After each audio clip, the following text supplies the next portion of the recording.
नमस्कार। एक बार फिर से स्वागत है आपका आत्ममंथन पर। आज हम एक बड़ी ही गंभीर विषय पर चर्चा करेंगे। जैसा कि आपको पता है कि हम लोग उन तमाम मुद्दों पे बात करते हैं जिससे समाज का जुड़ाव होता है, और आज उसी कड़ी में हम बात करेंगे बिहार से कई दशकों से लगातार हो रहे छात्रों के पलायन के बारे में। वीडियो के अंत में आप जरूर इस बात पे चर्चा करिएगा या जरूर आप अपनी राय रखिएगा कि आखिर इस पलायन का दोषी है कौन। जैसा कि आप जानते हैं कि हर साल 10वीं से लेकर 12वीं के तमाम छात्र जो परीक्षा उत्तीर्ण करते हैं वे मजबूरीवश आज भी दूसरे राज्यों में जाने को विवश हैं। क्यों? क्योंकि यहाँ उस स्तर के कॉलेजेस नहीं खुले हैं। क्या वजह है कि अन्य सारे राज्य और उनके जिलों में तमाम शिक्षण संस्थानें गुणवत्तापूर्ण खुलती जा रही हैं, बावजूद बिहार में इसका कोई सूत्रधार नहीं है। कोई अच्छे यूनिवर्सिटीज बिहार में आने को तैयार नहीं है। क्या ये षड्यंत्र है? मतलब ये सोचने वाली बात है कि वे तमाम छात्र जो हर साल अच्छे खासे नंबर में बिहार से बाहर जाने को मजबूर होते हैं, उनके घर वाले मजबूरी में कमा के जो भी उनके घर का बजट होता है उस बजट का एक बड़ा हिस्सा बच्चों के शिक्षण संस्थानों को देने से लेके रहने खाने चीजों में खर्चा होता है, जिससे उस स्टेट की इकोनॉमी बढ़ती है और बिहार की इकोनॉमी धाराशायी होती जा रही है। मतलब ये सोचने वाली बात है। ये 2-4 सालों का मैं जवाब नहीं मांग रहा, ये कई दशकों से हो रहा है। आखिर क्या वजह है? क्या ये षड्यंत्र है कि बिहार में अच्छे शिक्षण संस्थानों को आने से रोका जाता है, या फिर दूसरे स्टेट्स वाले, आप अपने बगल के स्टेट में भी देखिए, बच्चों का पलायन उत्तर प्रदेश से लेके दिल्ली से लेके इधर आप इवन कोलकाता से लेके पश्चिम बंगाल, उड़ीसा, वहां तक भी बच्चे जाने को मजबूर हैं। लेकिन क्या आपको ये पता है कि किसी भी अन्य राज्य के बच्चे बिहार में आके नहीं पढ़ते हैं? मतलब एक लंबा अंतराल। ये मैं 10 दिन 20 दिन 1-2-4 सालों की बात नहीं कर रहा हूं। आप लगातार सत्ता में काबिज हैं और आपने शिक्षण संस्थानों को आज तक बिहार में पनपने क्यों नहीं दिया? मतलब ये चीज समझ में नहीं आती है कि जो छात्र लगातार बाहर जाने को मजबूर है, कई समय से मजबूर है, आखिर उनका दोषी है कौन? वो जो पैसा बिहार में आना चाहिए था वो बाहर जा रहा है, उसका दोषी कौन है? आपने बेशक 4 लाख शिक्षा ऋण के तहत, वो जो क्रेडिट कार्ड योजना के तहत बच्चों को पढ़ाने का अच्छा इनिशिएटिव लिया है, लेकिन वो भी पैसा कहां जा रहा है? वो भी पैसा दूसरे राज्यों को जा रहा है, जिससे वहां समृद्धता बढ़ती है। वहां बच्चे रेंट पे रहते हैं, वहां बच्चे खाने में खर्चा करते हैं, वहां बच्चे शिक्षण संस्थान में खर्चा करते हैं, वहां आने जाने हर प्रकार के चीजों का एक्सपेंस बच्चों के सर पे वहां पड़ता है, जिससे उस राज्य की इकोनॉमी अच्छी होती है। लेकिन आज भी बिहार से छात्रों का पलायन सबसे प्रमुख समस्या है और आपने उस दिशा में कोई प्रयास ही नहीं किया। और ये आज की बात नहीं है, मैंने पहले ही बताया, कई दशकों से होता रहा है। हर साल 10 लाख से 12 लाख से 15 लाख से 20 लाख से ज्यादा कोई नंबर ही उनका काउंटिंग नहीं है कि कितने बच्चे जाते हैं।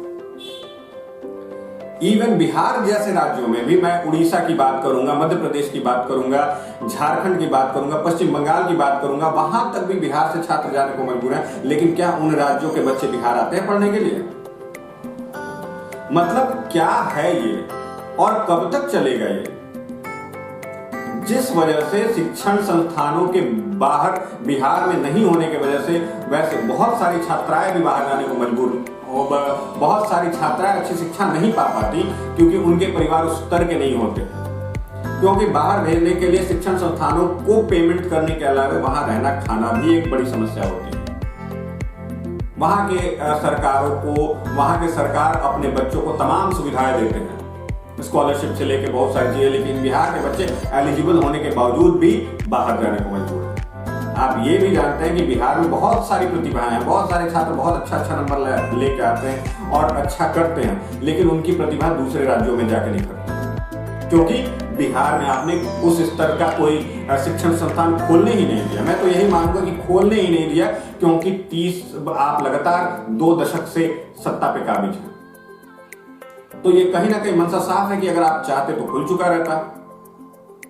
तो ये बहुत बड़ी विषय है जिसमें आत्म मंथन करने की आवश्यकता है। और मुझे लगता है कि तमाम लोगों के मन में ये बातें कई सालों से आती रही होंगी कि बिहार से बाहर कब तक जाएंगे छात्र, और ये कब तक रुकेगा ये पलायन। मजदूरों का पलायन तो एक सरदर्दी है ही बिहार से, क्योंकि वो बाहर जाके काम करने को मजबूर है। आज भी बिहार में रोजगार के नाम पे कुछ नहीं है, लेकिन रोजगार तब बढ़ता है जब यहाँ लोग शिक्षित होते हैं, और शिक्षा भी उनको बाहर से प्राप्त करनी होती है। कई मामलों में तो 10वीं से पहले भी शिक्षा बच्चों को बाहर प्राप्त करने के लिए भेज दिया जाता है। मुझे उस जिले का नाम बताइए, मुझे उस जगह का नाम बताइए जहां किसी अन्य राज्यों के बच्चे आपके यहाँ आके पढ़ते हैं। लेकिन मैं एक भी राज्य भारत का ऐसा नहीं होगा जहां शिक्षण संस्थानों में बिहार के बच्चे नहीं मिलते। आप मंथन करिए, सोचिए आखिर इस व्यवस्था का दोषी है कौन, और ये चीजों को बदलने का प्रयास करिए। और मैं भी आग्रह करूंगा कि आपने बहुत सारे कारनामे किए हैं और अपने पीठ थपथपाने का काम किया है, तो इस बीमारी से भी निजात दिलाइए। अन्यथा बिहार तो ऐसे भी गरीब राज्य है और उतने जो तमाम छात्रों का भविष्य दूसरे राज्य बना रहे हैं वो बिहार के ना होकर दूसरे राज्यों में सिमट के रह जाते हैं। और एक बड़ी बात, जो बच्चे उच्च शिक्षण संस्थानों में पढ़ने के लिए बाहर जाते हैं वे शिक्षण ग्रहण करने के बाद वहीं बस जाते हैं। तमाम बेंगलोर से लेकर नोएडा से लेकर वो तमाम हैदराबाद, पुणे जैसे जगहों में बिहार के बच्चे, बिहार के छात्र जो अच्छी अच्छी कंपनियों में काम करते हैं वहीं रह जाते हैं, वहीं की इकॉनमी अच्छी करते हैं। मतलब रोजगार तो पहले से भी नहीं था। शिक्षण संस्थानों को आपने बाहर में ही एस्टेब्लिशमेंट करवाने में सहयोग किया है, या फिर जो भी मर्जी आपकी कह लें, क्योंकि आपने बिहार में उनको पनपने ही नहीं दिया। तो ये बहुत बड़ी समस्या है, इस पे ध्यान आकृष्ट करना होगा, अन्यथा बिहार से प्रतिभा भी बाहर जाएगी, बिहार के पैसे भी बाहर जाएंगे और बिहार में सिर्फ भुखमरी और बेरोजगारी रह जाएगी। फिर मिलेंगे किसी अन्य सामाजिक मुद्दे पे, लेकिन आप आत्ममंथन जरूर करिएगा कि क्या मैंने जो बातें कही वो तर्कसंगत है या नहीं। धन्यवाद मित्रों, जय हिंद, जय भारत।